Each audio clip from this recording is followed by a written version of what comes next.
नमस्कार, यहाँ से डॉक्टर सभी का स्वागत है। साक्षात्कार सिंह 704-704। आज हमारे साथ है भवानी सिंह जी कविया, डाणी फतेह सिंह। तो टाइम देने के लिए बहुत बहुत धन्यवाद है। जय राम जी, जय माता जी। जय माता जी। तो आगे बढ़ने से पहले नियमित से बताते हैं, वीडियो यहाँ से संपत्ति रहेगा। इसमें जो कुछ आप जिम्मेदार होंगे, इसका कोई व्यवसाय पे मालिक की अनुमति नहीं होगा। एक बार इंटरनेट पर एडिट कर अपलोड करने का टाइम, ठीक है। तो शुरुआत करें पारिवारिक परिचय से अपने शब्दों में। मेरा गांव डाणी फतेह सिंह है जी। सीकर ज़िले में, आपका धोद जो तहसील पड़ती है इसमें है। और मेरे पिताजी रिचपाल सिंह कविया आर्मी से रिटायर्ड, सूबेदार से रिटायर्ड हैं, एएमसी आर्मी मेडिकल कोर्स में थे। तो शुरुआत से ही आर्मी का माहौल जो है वो मिला हुआ है। और सामाजिक रूप से चारण समाज से संबंध रखने के कारण एक विद्वतापूर्ण जो माहौल जो है वो परिवार में सदा से ही था। तो उसका विरासत में ना। माता जी का नाम? सलाब कंवर मेरी माता जी का नाम है।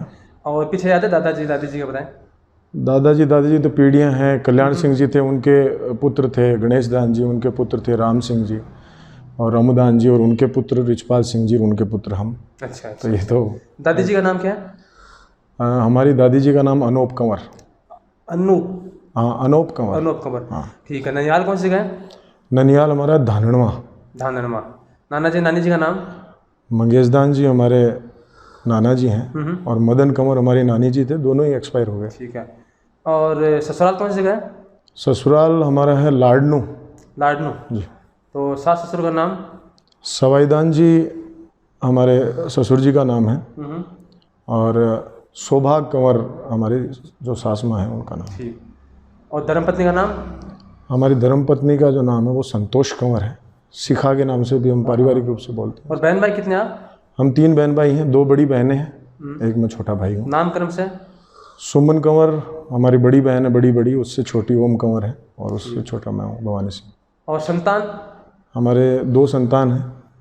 कृष्णा कविया हमारी बड़ी बेटी का नाम है, और करणी सिंह हमारे छोटे पुत्र जो हैं उनका नाम करणी सिंह। और बड़े होके पता चलेगा है करणी सिंह। करणी सिंह है, करणी सिंह नाम है। करणी सिंह इसका नाम इसीलिए हुआ है, करणी माँ का जो मेरी आराध्य देवी है करणी माँ, उन्हीं के नाम के आधार पर इनका नामकरण किया गया। और चारणों में तो ये एक प्रथा दी है ना, गणेश दान, है ना? दान, हाँ, एक ये दान और दास की पहले प्रथा थी, बाकी वो धीरे धीरे चेंज होती चली गई, और फिर अभी सिंह जो वो चलता चला आ रहा है। ठीक है। तो शैक्षणिक पृष्ठभूमि? शैक्षणिक पृष्ठभूमि में एमएड भी है, मेरा एमए भी किया हुआ है, और शिक्षा में 9 साल 10 साल हो गए मुझे सरकारी सेवा में। अच्छा अच्छा। और उससे पहले मैं प्राइवेट सेवा में काम कर रहा हूँ। तो प्रिय मित्र? मेरे तो सभी मित्र प्रिय ही हैं। प्रिय गुरुजी? मेरे प्रिय गुरुजी में तो क्या बताऊँ, गुरु तो मेरे बहुत बड़ी संख्या में हैं। गुरु मेरे सभी प्रिय हैं, जब जितने भी गुरु सब प्रिय हैं। कोई नामचिन्ह जिसके बारे में कभी बात होगी तो पर्टिकुलर हर कुछ विषय से प्रिय हैं। कुछ शैक्षणिक गुरु हैं, कोई मेरे संगीत के गुरु हैं, तो किसी ने राजनीति के विषय में कुछ, किसी ने विचारों के बारे में कुछ सिखाया। हर विधा के गुरु होते हैं, हर विधा के अलग अलग गुरु होते हैं। हाँ।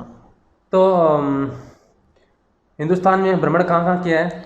हिंदुस्तान में मैंने उत्तरी भारत जो है उसमें बहुत सारी जगह पर मैं गया हूँ। दक्षिणी भारत में अभी तक मैं नहीं गया हूँ।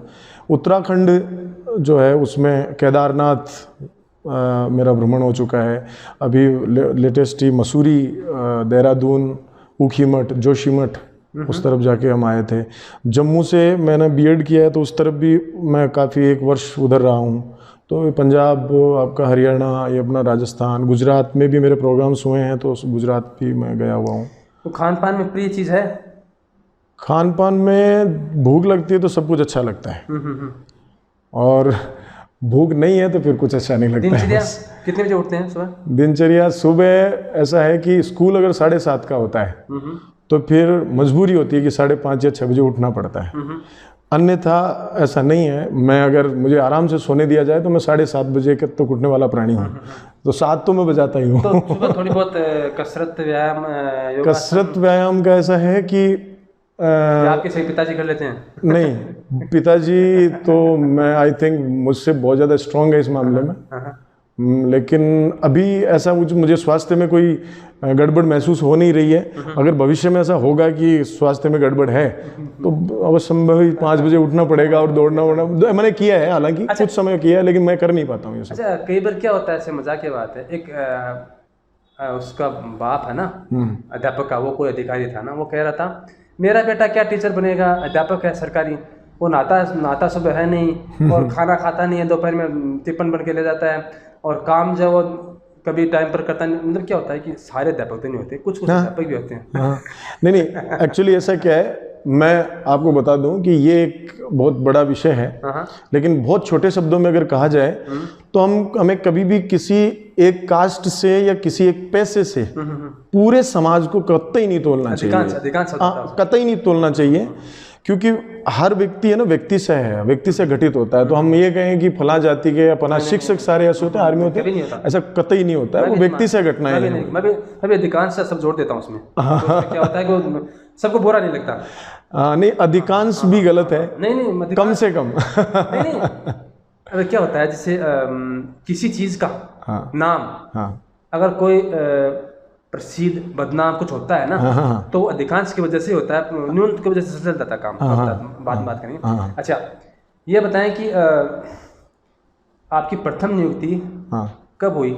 मेरी 2012 में 13/9/2012 की मेरी प्रथम नियुक्ति। कौन सी जगह थी?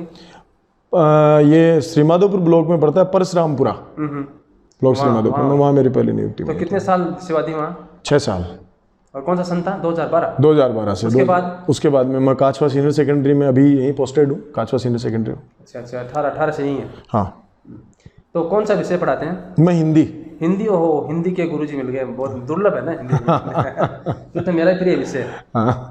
अच्छा, ये बताएं कि हिंदी साहित्य जी, देखिए साहित्य के नाम पर तो काफी कुछ बेचा जाता है। इसे अंग्रेजी में पल्प कहते हैं ना, लिटरेचर, लुगदी साहित्य, जो कि दुकान वो रेडी ठेलों में मिलता है। ठीक है। एक जो होता है कि हम अपना जो धार्मिक साहित्य होता है जी, एक क्या होता है थोड़ा मीडियम सा होता है, जिसमें जो लाइब्रेरी होता है उसको विद्यार्थियों को घोल के पिलाने की कोशिश करते हैं। एक थोड़ा उत्कृष्ट होता है, जिसमें नए भी हैं लेखक, कवि, पुराने भी हैं। ठीक है।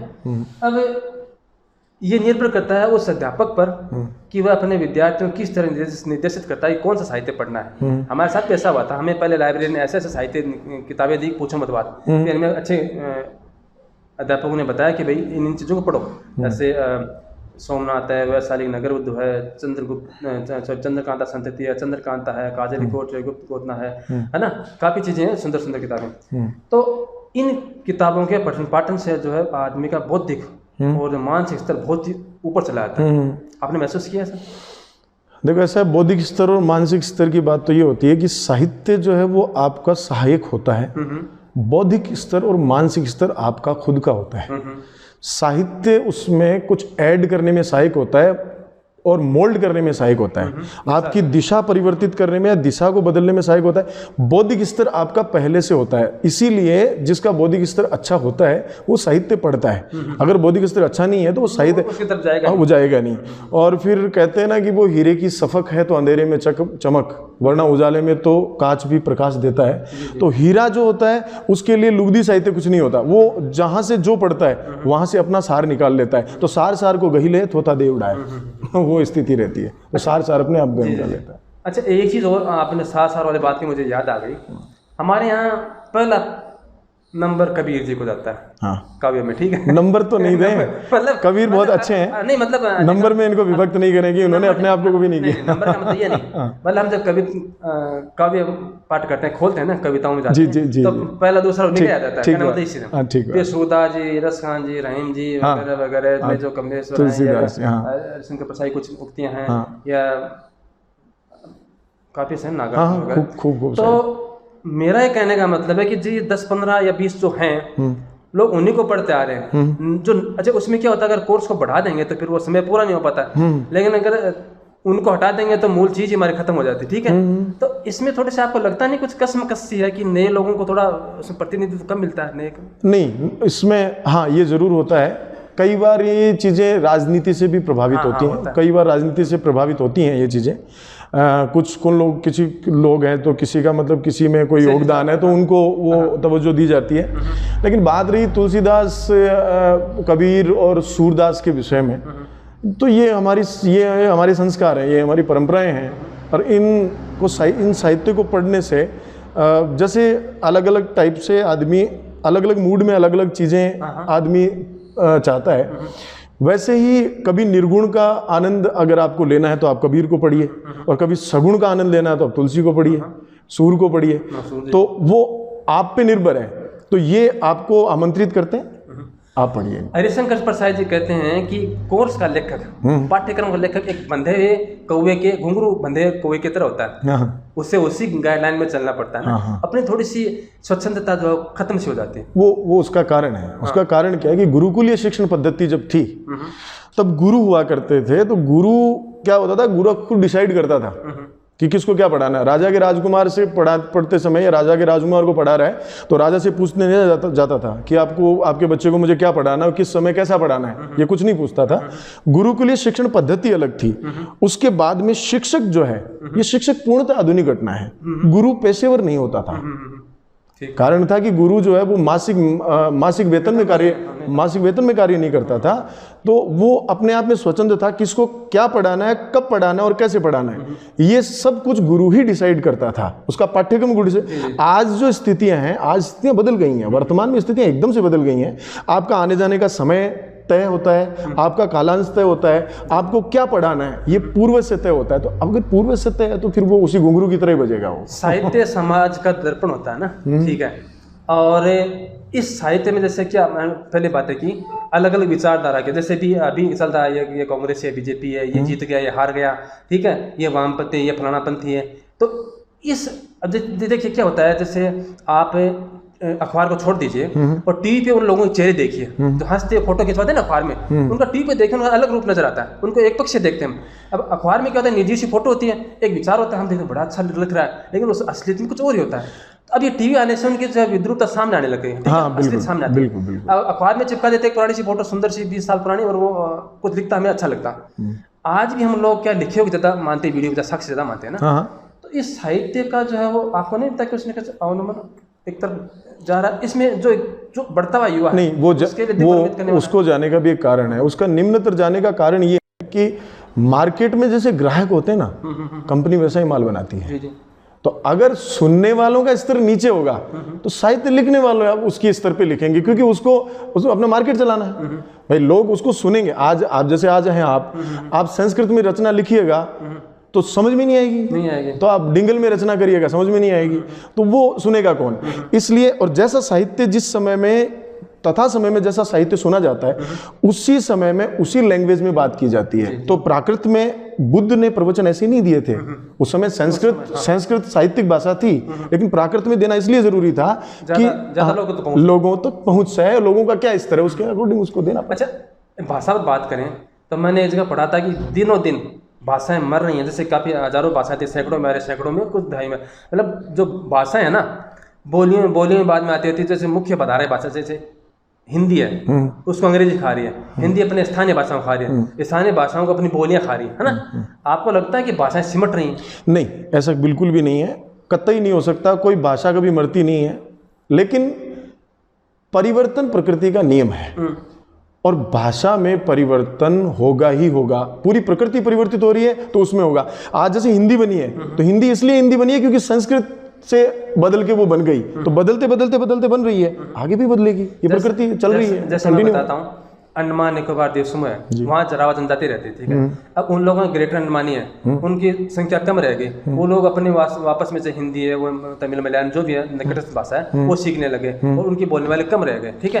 वैसे जैसे यूएस से मूल अमेरिकी भाषा जो अलग थी, लेकिन वो भाषा तो रह गई नहीं, ठीक है, अंग्रेजी आ गई। वो बिल्कुल होना चाहिए ऐसा। रिक्वायर्ड अगर रिक्वायर्ड है किसी चीज के उठ जाने की, तो वो चीज प्रकृति में भी उठ जाती है, तो वो चीज उठ जानी चाहिए, कोई दिक्कत नहीं है उसमें। नई चीज आएगी, नई चीज चलेगी, उसमें क्या दिक्कत? ये क्यों होता है? जैसे हमारा आदमी यहाँ से विदेश चला जाता है, वहाँ प्रधानमंत्री बन जाता है, चाहे फिजी हो, वहाँ बड़े खुश होते हैं भारतवंशी है, लेकिन वहाँ का आदमी यहाँ कुछ आ जाए अरे तो विदेशी चाहे इटली का हो चाहे सोनिया गांधी कुछ भी हो, कहने का मतलब हमारा दिल इतना संकुचित क्यों है कि जब हमारी चीजें बहुत फलती फूलती हैं हमें बड़ी खुशी होती है। हमारा साहित्य हो, हमारा जैसे हमारे गांधी जी उनकी फोटो कहीं लग गई या स्टेचू लग गई, बड़ी खुशी होती है। लेकिन विदेशी नेता अगर यहाँ लग जाए तो फिर उसका बवाल हो जाता है। वो भाषा से संबंधित नहीं है। अभी जो बात चल रही थी वो भाषा की चल रही थी, आप भाषा से टिल्ट कर रहे हैं। मैं बता दूं आपको, वो जो विषय है वो राष्ट्रीयता और व्यक्तित्व का विषय है। आप जो बात करें वो राष्ट्रीयता की बात है, तो राष्ट्रीयता के बिहाफ पे तो आपको कतई उसके साथ समझौता नहीं करना चाहिए।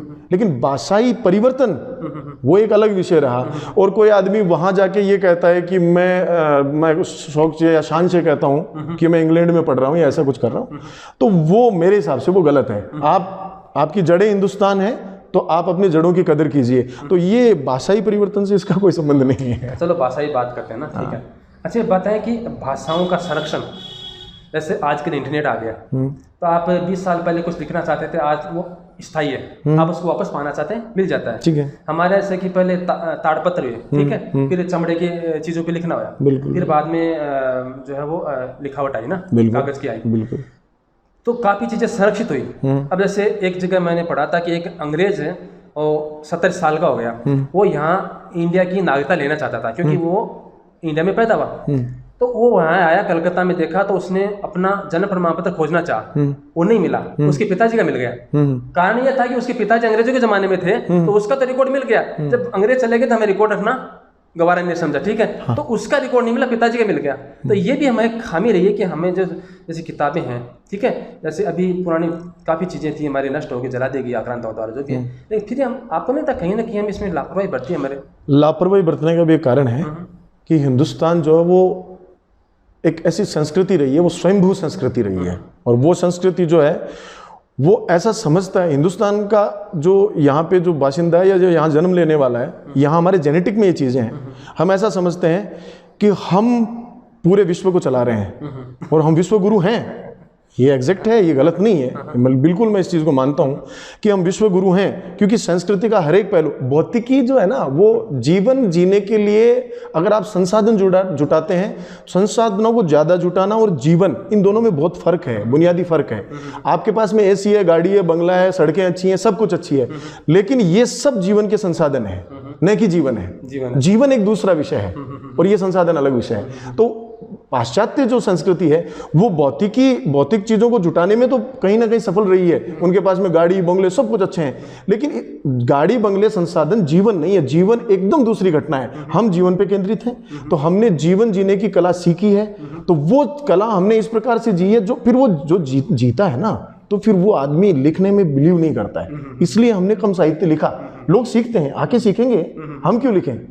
उनको जीवन सीखना है तो हमारे पास आएंगे, हमसे सीखने आएंगे, हम गुरु हैं। तो इसलिए हिंदुस्तान गुरु है। सही बात। अच्छा, एक चीज देखने को मिलती है कि काफी तरह की विधाएं थी, भले ही चाहे मंत्र हो, तंत्र हो, भले कोई वैमानिकी हो, भले कोई जैसे भवन निर्माण दूर की जाए। हमारे यहाँ पुरानी हवेलियों में ये जो सफेद पेंट होता था, चिकना जिससे चिपकली भी फिसल जाए जी, काफी साल नहीं हुआ है। हाँ। मुश्किल से 70 साल हुए हैं। हाँ। हमें वो विद्या नहीं है पता।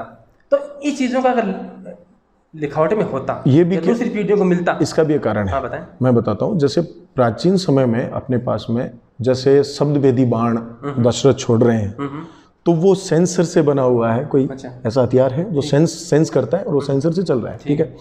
ब्रह्मास्त्र है, तो आज ब्रह्मोस मिसाइल है, वैसा ही उनके पास भी हथियार था। लेकिन एक्चुअली हुआ क्या कि हमारे यहाँ चली भक्त परंपरा। भक्त परंपरा में जो व्यक्ति भक्त होकर किसी के बारे में लिखता है, ठीक है, तो उसको क्या टेक्निक्स से मतलब नहीं होता है, उसको तकनीक से मतलब नहीं होता है, उसको अपने आराध्य से मतलब होता है। तुलसीदास के लिए पुष्पक विमान उतना महत्वपूर्ण नहीं है जितने महत्वपूर्ण राम है।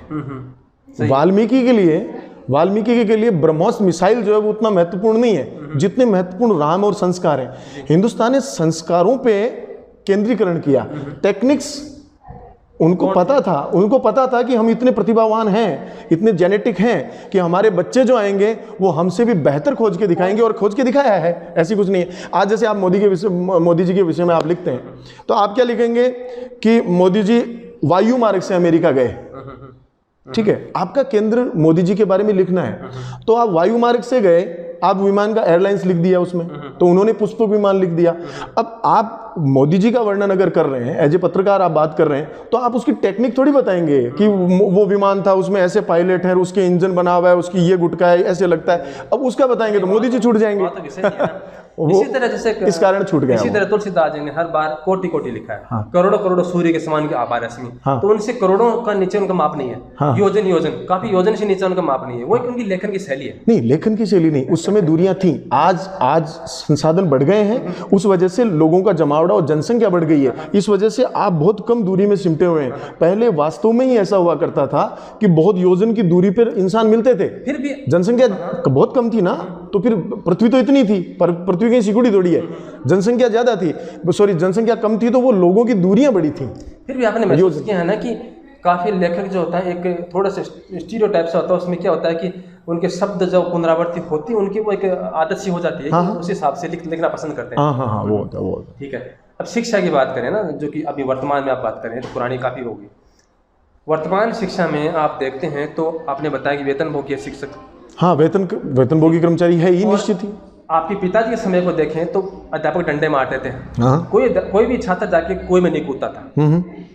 अब काफी बार देखा है कि अध्यापक ने कुछ कह दिया या माता पिता ने डांट दिया तो सीधा मतलब या तो माता पिता को मार देना या आत्महत्या कर लेना या जैसे कि घर छोड़ देना, जो भी समस्या होती है। तो ये इसमें जो असहिष्णुता है, ठीक है, जो आप कह अपना जो मन में जो उचटना है किसी विषय से, गहराई न होना, भले लगा मत हो, भले कोई परिवार जो एकांकी हो, संयुक्त न हो, कारण क्या मुझे नहीं पता, वो कमी आई है उसमें ना। मैं बताऊं आपको, मेरा जहाँ तक मानना है, मारना कोई समाधान नहीं है, बिल्कुल नहीं, कभी नहीं, कहीं नहीं है।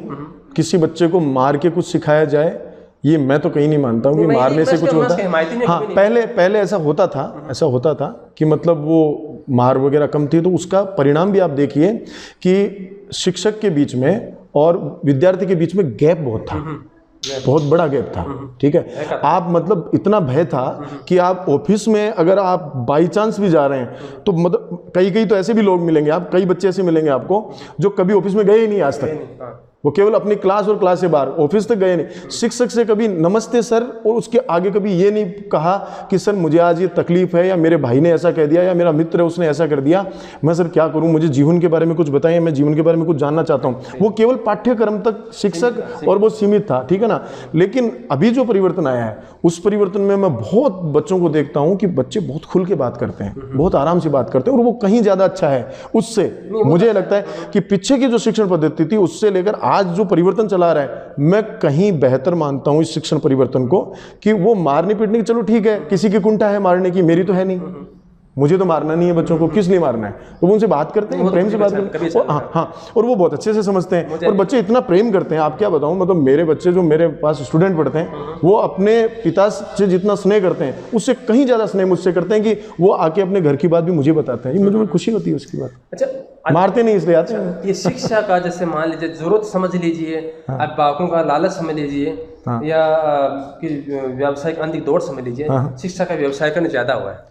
हाँ, वो तो है। उसका कारण है ना, उसका कारण है कि जब आप सरकारी स्तर पे आप अगर किसी चीज़ को पूर्ति नहीं कर पा रहे ना, नहीं, सुस्ती की बात नहीं है, सुस्ती नहीं है, सरकार कहीं भी सुस्त नहीं है, लेकिन एक निश्चित बजट है, निश्चित बजट आ रहा है, ठीक है, उसके एवज में आप जो प्रोवाइड करवा रहे हैं, ठीक है ना, वो एग्जैक्ट प्रोवाइड नहीं। जैसे इंग्लिश मीडियम स्कूल है, अभी जैसे 8 तक इंग्लिश मीडियम स्कूल खुले, अभी 11-12 में इंग्लिश मीडियम स्कूल नहीं है, अपनी व्यवस्था नहीं है, कॉलेज की सरकारी स्कूल कॉलेज नहीं है कि इंग्लिश मीडियम में आपको पढ़ाया जाए, तो 11, 12, 9, 10 नहीं है। ऐसी स्थिति में अभी इंग्लिश मीडियम का ट्रेंड है, विदेशी, तो बच्चा जाएगा कहाँ, ठीक है। उस वजह से निजीकरण इसलिए है कि वो निजीकरण में उनको सुविधा मिल रही है। जैसे 12वीं पढ़ने के बाद में आपको PM मतलब मेडिकल की तैयारी करनी है, इंजीनियरिंग तैयारी करनी है, 1 साल की तैयारी करनी है, तो उसके लिए विशेष पाठ्यक्रम होता है, उस 12वीं वाले से काम नहीं चलने वाला, तो उसके लिए आपको या तो कोचिंग जाना पड़ेगा या गवर्नमेंट ही वैसे संस्थान खोल दे। एग्जैक्ट, इसीलिए निजीकरण है। ये भी थोड़ी कमी बिल्कुल ठीक है, वो गवर्नमेंट अगर खोल दे, अगर ऐसा करे तो उसके लिए समझे नहीं। हम क्या करते हैं, हम जब बात करते हैं तो वो एक निश्चित फ्रेम में बात करते हैं।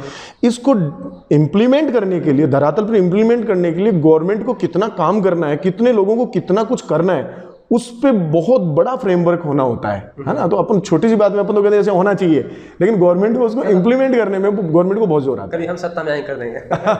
वो ठीक है। ये बताएं कि राजनीति एक ऐसा विषय था कि छात्र जीवन से जोड़ दिया उसको कॉलेज में, कि उससे थोड़ा अगर इसी समय अगर थोड़ा थोड़ा सीख जाए आगे चल के, वो भी एक थोड़ी हिम्मत आती है उसमें बोलने में, लोगों को समझने में, लोगों की समस्याएं देखने में। ठीक है, एक नेता छोटे स्तर पर, लेकिन देखने में यह बस होता है कि वो जो मूल जो पवित्र लक्ष्य था वो तो लगे एक तरफ, और दारू बेचना, टांग तोड़ना, जीप उड़ाना, बदमाशी करना, ये तो गलत है, ये तो निश्चित ही गलत है, ये तो निश्चित ही गलत है। वो राजनीति, वैसे कॉलेज में राजनीति का पार्ट होना चाहिए, क्योंकि लोकतंत्र में जब आप अचानक से प्रवेश करेंगे तो हाँ वो विधा है, और फिर आपकी अनुमान कूद हो जाएगी। वो अचानक से मतलब आपको 7 योजन कूदना है साहब, वो हो जाएगा। तो लेकिन ये ठीक है, राजनीति तो होनी चाहिए, लेकिन आप जैसे बता रहे हैं ये तो बिल्कुल ही अनुचित है। इसको बिगाड़ा इन्हीं राजनीतिक दलों ने, एक किसी को सपोर्ट कर रहा, दूसरा किसी को सपोर्ट कर रहा। हाँ ये बिल्कुल बिल्कुल ठीक। अच्छा, देखिए हम जब पढ़ते हैं ना, तो आपने बताया कि एक तो समय का बड़ा महत्व है जी।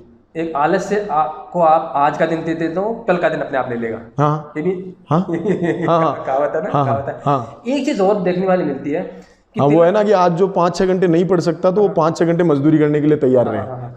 अच्छा, एक चीज मुझे समझ में नहीं आई, मेरे पास भी कैसा उदाहरण हुआ है, जब बच्चे पढ़ता था ना, तो कई बार अध्यापक जो होते हैं कुछ गलत होते हैं, अध्यापक कई बार गलत पढ़ा रहे होते हैं, और अध्यापक गलत पढ़ा रहे होते हैं, हम उनको सही करना चाहते हैं कि गुरुजी ये सही है, मैं बता रहा हूँ, मुझे पता है, 100% पता है, मुझे सही है। गुरुजी कई बार क्या होता है, समझिए उन्हें पता नहीं होता है, या पूर्वाग्रह बस, या हमें इसके सामने बता दे क्लास में, थोड़ा सा उन्हें शर्म महसूस होती है, वो पीछे हटना नहीं चाहते हैं। वो अपडेटेड, वो ये ठीक है, आप जो कह रहे हैं वो कई जगह पर ऐसे, मैं बता उदाहरण देता हूँ, कई जगह से हो जाता है। बुद्धिमती, मती छोटा, मति बड़ा, बुद्धिमती, बुद्धि से युक्त बुद्धिमती, बुद्धिमती बुद्धि, तो मति छोटा हो गया, बुद्धि दो हो गया, मति बड़ा हो गया, बुद्धि से युक्त हो गया, कर्ममति, रूपवती। ठीक है, अब मान लीजिए गुरुजी हमारे साथ है, सामने गुरुजी ये तो बुद्धिमती है, बुद्धि हो गया, बुद्धिमती होता है, क्योंकि उससे एक क्लास पहले वाले गुरुजी ने बता दिया था। उसके लिए मैं बताऊं आपको, एक बात बताऊं, अगर आपको ऐसा लग रहा है कि कुछ गलत हो गया है, तो गुरु के सामने उस बात को रखने का भी एक तरीका है, उसका भी एक संस्कार है। सही, ठीक है। बच्चा अगर उस बात को ठीक ढंग से नहीं रखेगा, तो उसका रिएक्शन अगर गुरु कर रहा है, आप जैसे कर रहे हैं कि वो ऐसे करते हैं, क्या है ये ऐसा, तो वो गुरु, मेरे हिसाब से, मुझे नहीं लगता कि ऐसा कोई करता होगा, लेकिन अगर करेगा तो उसका कारण ये होगा कि बच्चे को पूछने का तरीका नहीं है। नहीं समझे, और गलती इंसान से होती है, तो वहां पर आप गुरु या शिष्य इनको मत पकड़िए आप। फिर गुरु भी एक इंसान है और शिष्य भी एक इंसान है, इंसान से गलती होना स्वाभाविक है, ठीक है, हो सकता है। अच्छा, अगर आप ये कहेंगे कि सर ये इसमें ऐसा सा है, तो मुझे सर ये ऐसा सा लगा, तो फिर वो आपको 100% वो गुरु आपसे ये कहेंगे कि ठीक है बेटा मैं देखता हूँ, कोई अपराध नहीं है, उसको ठीक करना, अपडेट करना कोई अपराध नहीं है, ठीक है। लेकिन गुरु को चेले ने शांति से बताया, ठीक है, आसानी से कहते हैं गुरु जी गलत लगता है, तो गुरु ने ये नहीं कहा गलत, गुरु ने कहा यही सही है, वो गलत है। फिर वो गलत है। अगर हमारे गुरु जी एक और बात करते, दूसरे गुरु जी अभी भी वो पढ़ाते हैं कहीं, वो कहते थे एक अध्यापक आपको बोर्ड पे तो लिख दे वही अंतिम सत्य है। अब ये कहा नहीं, ये तो गलत है। अध्यापक नहीं, मैं तो आपको ये बता दूं कि कोई भी व्यक्ति अगर ये कहता है कि अंतिम सत्य है, तो ये भी गलत है। अंतिम सत्य तक पहुंचना बहुत बड़ी बात है, बहुत मुश्किल है, और जो पहुंच जाते हैं वो बताते नहीं है। अच्छा, जो अंतिम सत्य तक पहुंचते हैं वो कभी आके वापस नहीं कहते हैं कि अंतिम सत्य है। एक चीज और, कुछ अध्यापक ऐसे भी थे, वो भी तो वयोवृद्ध है, नाम तो मैं किसी लेता नहीं, जी, वो सबके प्रिय हैं। तो फिर जैसे कि आपने किसी ने बताया कि लेट होने का ये कारण रहा जी, आप ही गलती नहीं, कारण बाजार में जाम लग गया, किसी सत्संग वाले पकड़े, वो बैठा लिया, कुछ भी था, बच्चे थे आप, तो 10 साल के, आप कोई बैठा लेगा जी, आप वहां जा रहे हैं, आप नहीं 50 साल लड़के और यहाँ लेट हो रहे हैं उसकी वजह से, तो अध्यापक जो है आपका स्वागत करा डंडे से, आपने बताना चाहा गुरुजी ये समस्या, मैं इसलिए लेट हो गया, मैं कभी लेट होता नहीं, लेकिन अध्यापक को सुनता ही नहीं, आपको डंडे बरसा रहा है। वो उसका एक कारण है, मैं बताऊं आपको, अनुशासन एक ऐसी चीज है, जैसे आर्मी है, आर्मी में क्या होता है कि आपकी क्या गलती रही है डजेंट मैटर, मैटर है टाइम, आना था इस समय तो आना था, आर्मी का एक रूल होता है कि आपको इस समय, तो एक विद्यालय के अंतर्गत अनुशासन भी सिखाया जाता है, तो उसके अकॉर्डिंग उस अनुशासन को, विद्यालय अनुशासन को मेंटेन करने के लिए कई बार ऐसा होता है कि शिक्षक को पता होता है कि बच्चे की गलती नहीं है, उसके बाद भी उसको 2 डंडे या उसको कुछ हटकारना या कुछ भी, डंडे का तो मैं नहीं कहूँगा, लेकिन मतलब डंडे तो कोई देता नहीं, लेकिन उसको हटकारा जाता है। उसलिए हटकारा जाता है कि वो एक विद्यालय अनुशासन मेंटेन रहे। तो वो उसको ऐसे कहते नहीं, तुम ऐसे गलत कैसे है। शिक्षक को पता है, गुरु की परिभाषा है, अंतर हाथ सहारा दे, बाहर बाहे चोट। नहीं, पर ठीक है, कबीर ने कहा है कि अंदर हाथ से सारा, उसके अंदर से प्रेम है उससे, बच्चे से, लेकिन वो लड़ता इसलिए है कि वो विद्यालय अनुशासन मेंटेन रहे, तो कल को कोई बच्चा नहीं, वरना तो वो परंपरा पड़ जाएगी। नहीं, एक बात बताता हूँ, परंपरा हो सकती आपको ये भी देखना पड़ता है ना कि ये लड़का वास्तव में ऐसा था नहीं। अच्छा, एक बात और, चेतना, एक तो जड़, एक तो चेतना। मैं मित्र आपको बात बताऊं, मेरे खुद के साथ ऐसा होता है, बहुत बार मैंने ऐसा किया है। मुझे पता है कि बच्चे की गलती नहीं होती, उसके बाद भी मुझे मजबूरन उसे कहना पड़ता है, क्योंकि उसका कारण ये है कि आप एक जगह ना, सिस्टम ये नहीं होता कि आप और वो 2 ही बच्चे नहीं है, वो स्कूल भी है, वो क्लास भी है, क्लास का एक समग्र अनुशासन भी है। उस समग्र अनुशासन के लिए आपको उसको हटकारना पड़ता है। बतौर आपको ये पता चल जाए कि इसकी गलती, कोई बच्चा मान लीजिए आया नहीं, विद्यालय आया नहीं, बुखार चढ़ गई, सर और चढ़ गया, कई बार ऐसा पता चल जाता है कि इसको बुखार थी, फिर भी कहते हैं नहीं, आपने इन्फॉर्म नहीं किया, ये गलत है, ठीक है, सही टाइम पे इन्फॉर्म किया करें। ऐसा करके उसको कहने से क्या होता है कि बाकी वो परंपरा नहीं पड़ती, नहीं वरना कल को है ना, कोई भी आदमी घर रहेगा, वो ऐसा झूठ बोलेगा कि मैं बुखार चढ़ गया। ये कहना है कि व्यवहार में जड़ता के बजाय चैतन्य तत्व ले आया जाए, बिल्कुल, थोड़ा सा उसमें सरसता बनी रहती है। नहीं, ये तो बिल्कुल ही है, जहां पर सरसता है वहां पर ऐसी बात ही नहीं होती। वो तो ऐसे कहते हैं तो कोई बात नहीं, भाग जा, अब बैठ जा, कल नहीं आना, ये भी होता है। तो अब ये बताएं, क्योंकि ये तो काफी बड़ा हो जाता है। हाँ। और क्योंकि आप अध्यापक हैं। हाँ। रुकने वाला था नहीं। हाँ। अंदर था समुद्र है, ठीक है, और पहुंचने वाला मैं, लेकिन अपनी सीमा होती है, तो भाग 2-3 का भी बढ़ा लेंगे। अवश्य अवश्य। तो अब क्योंकि आप आध्यात्म से थोड़े जुड़े हैं ना, गाना बजाना आपको आता है? आध्यात्म संगीत का विषय, आध्यात्म दूसरा है, मैं संगीत का भी विद्यार्थी हूँ, आध्यात्म का भी हूँ। संगीत से भी ईश्वर को साधा जा सकता है। हाँ बिल्कुल, ये ठीक है, ये ठीक है। तो इसलिए क्या होता है कि ये भी एक, संगीत क्यों करता है आदमी? संगीत आत्म संतुष्टि के लिए। हाँ, बिल्कुल, आनंद, अपने भावों को व्यक्त करने के लिए, आनंद के लिए, या कि समाज को संदेश देने के लिए। बिल्कुल, आनंद के लिए, बिल्कुल बिल्कुल। तो क्योंकि फिर दूसरा अगर इसमें नहीं जोड़ेंगे तो बड़ा हो जाएगा, इसलिए ऐसा करते हैं कि शुरू करते हैं आपका संगीत के लिए सफर, ठीक है? चलिए।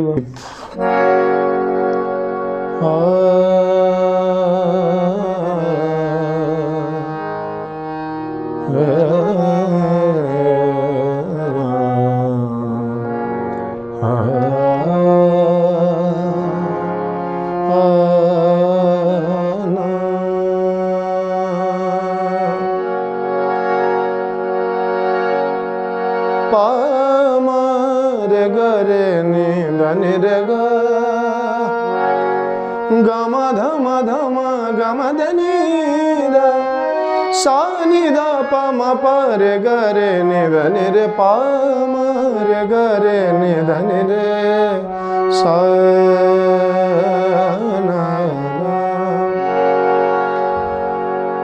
माटी माटी कहे माटी माटी कहे ना, माटी कहे कुम्हार से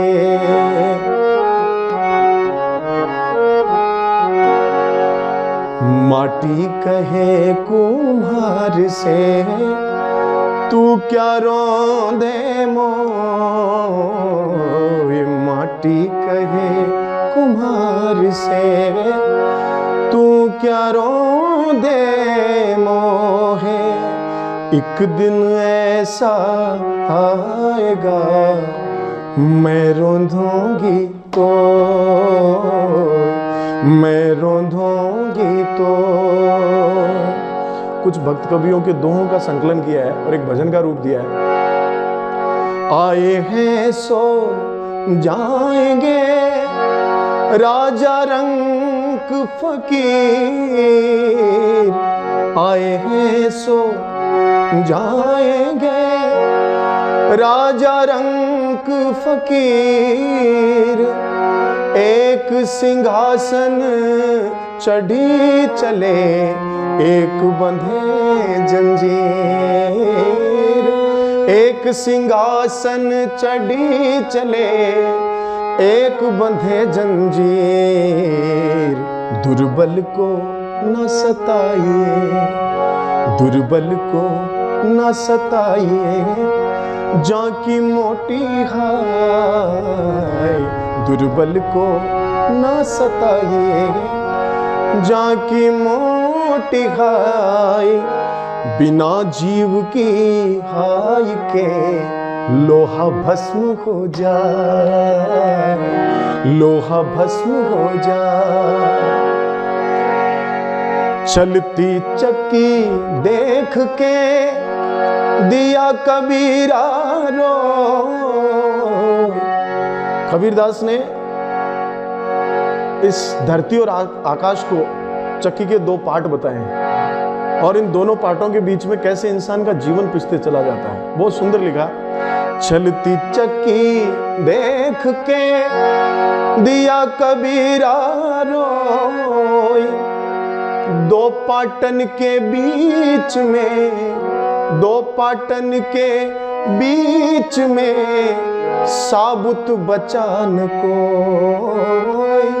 दो पाटन के बीच में साबुत बचान कोई। कबीरा खाई कोट की हाड जले जू लाकड़ी, केश जले जू घास। हाड जले जू लाकड़ी, केश जले जू घास। सब जग जलता देख के भय कबीर उदास, भय कबीर उदास। कबीरदास ने कहा है कि जो शहर के करीब गंदे पानी की नालियां जो होती हैं उनका पानी कोई नहीं पीता। उसके बारे में कहा, कबीरा खाई कोट की पानी पीवे न कोई। कबीरा खाई कोट की पानी पीवे न कोई। जाय मिले जब गंग से तो गंगोदक हो। जाय मिले जब गंग से तो गंगोदक हो। तुलसी तुलसी सब कहे, तुलसी बन की घास। हो गई कृपा राम की तो बन गए तुलसीदास, तो बन गए तुलसीदास। एक बहुत अच्छा प्रसंग है। खान खाना रहीम खान साहब जो है वो बहुत बड़े दानी थे, ऐसा कहा जाता है। और दानी बड़े क्यों कहा गया है? क्योंकि उनकी दान करने की विशेषता थी। जब वो दान करते थे तो कहते हैं कि जब वो मुट्ठी भर भर के दान दिया करते थे तो अपनी नजरें नीचे झुका लिया करते थे। तो ये बात धीरे धीरे तुलसीदास जी तक पहुंची। तुलसीदास जी के पास पहुंची तो तुलसीदास जी ने दो उक्ति लिख के भेजी रहीमदास जी को। ऐसी देनी देन जू कित सीखे हो सैन। ऐसी देनी देन जू कित सीखे हो सैन। ज्यों ज्यों करूं चो करो त्यों त्यों नीचे ने। ज्यों ज्यों करूं चो करो त्यों त्यों नीचे ने। तो रहीमदास के पास में जब ये उक्ति पहुंची तो उनको पता चला कि तुलसीदास जी तो मुझसे कहाना चाहते हैं, इनको तो सब कुछ पता है, लेकिन प्रभु आपने पूछा है तो आपको बता देता हूं। देनहार कोई और है, देनहार कोई और है, भेजत जो दिन रैन। लोग भरम मुझ पर करे तासो नीचे ने। लोग भरम मुझ पर करे तासो नीचे ने। तुलसिया संसार में सबसे मिलिए धाय। तुलसिया संसार में सबसे मिलिए धाय। ना जाने किस भेष में नारायण मिल जाए, नारायण मिल जाए। महाराज जी मेरे समझ में आएगी माराठी बोलो। आपा कोई दुकान में जावन है, कहते भैया मोट दे मुंह देना के बैठे लोग दे, बैठे लगा दे। हाँ, सब कुछ ये सभी दोहों का संकलन करके बनाया गया है। कभी जरा निर्गुण सगुण से आगा। हाँ, ये दोहों की अलग टाइप से है। ये अनूप जलोटा साहब ने गाया है। दो ही कापा पड़ता है, अच्छा 7-8 घंटा भाई अलग। वही बस इनको मतलब क्या मधुरता देने से वो सुंदर लगने लगता है, क्योंकि संगीत अपने आप में सुंदर है। संगीत खुद ही एक बहुत बड़ी चीज़ है। तो संगीत में सुंदरता है, संगीत में बहुत दुसाध्य रोगों का इलाज है। अगर आप एक पर्टिकुलर कुछ अच्छे से राग हैं, अगर वो किसी विशेष रोगी को सुनाए जाएं तो वो भी ठीक हो जाता है। हाँ, कई बार ऐसे प्रयोग पढ़ने को मिलता है। हाँ बिल्कुल, संगीत बहुत बड़ी विधा है। एक बार एक ऑपरेशन हो रहा था रोगी का, उसको सर खोलना था बिना बेहोश किए। उसे कहा कि आप वायलिन बजाएं, तो जब कौन से तंतु काम करते हैं सके उसको हम बचा लेंगे ना उस वजह से। तो होता है। संगीत बहुत बड़ी विधा है, बहुत बड़ी विधा है। तो आपकी मर्जी। वैसे तो मुझे लगता है कि एक में वो सागरवाड़ी से बात है। चलो ठीक है फिर। लेकिन अगर आपको लगता है नहीं, मुझे तो नहीं लगता है। मुझे आपको सुनना है तो बताइए, वरना तो मुझे तो कुछ नहीं लगता। चला रही। हाँ, 7 मिनट का।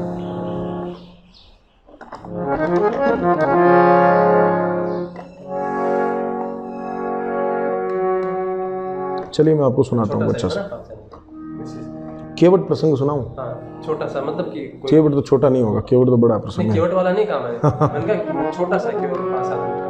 5-7 मिनट का।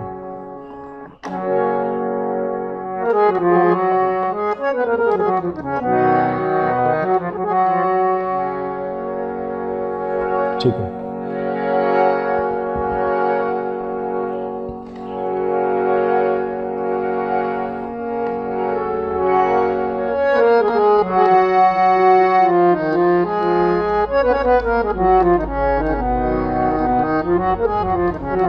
आध्यात्मिक गाऊं, कोई भजन गाऊं या गजल? भजन ही सुनूं।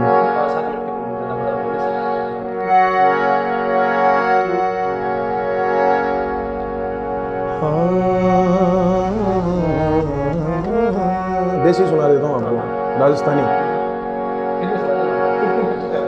फिल्मी सुनाऊं? देसी सुनाता हूँ। सतगुरु साचा सूरवा तो बिनज करे वो पार, बिन डांडी बिन पालने गुरु तोल रया संसार। हो जी भरोसे थारे चाले जी, सतगुरु म्हारी नाव भरोसे थारे चाले जी, सतगुरु म्हारी नाव। सतगुरु म्हारी नाव दयालु दाता म्हारी नाव, भरोसे थारे चाले जी, सतगुरु म्हारी नाव। हाँ, अटकी नाव समद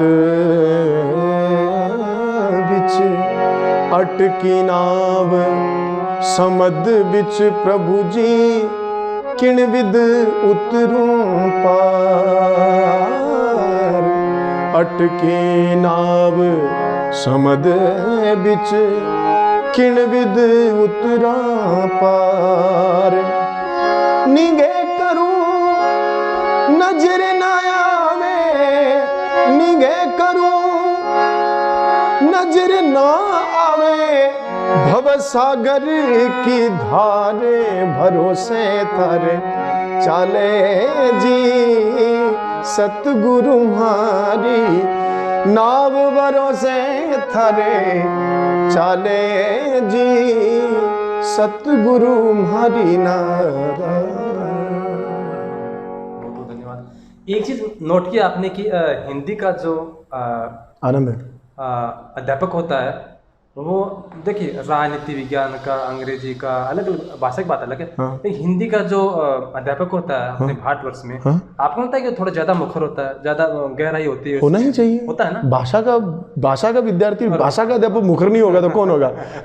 फिर गणित वाला थोड़ी बोलेगा, भाषा का आदमी नहीं बोलेगा तो फिर वो तो कहने का मतलब ये है कि हारमोनियम है, फिर आप कहते हैं कि हारमोनियम बजता है तो हारमोनियम नहीं बजेगा तो बजेगा क्या? तो ठीक है, हम कभी फिर समय मिलेगा तो भाग 2-3 बढ़ाते रहेंगे।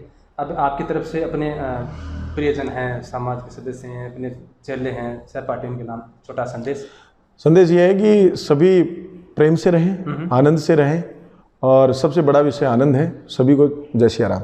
उम्र कर ले यार बात। ठीक है भैया, जय राम जी। जय राम जी।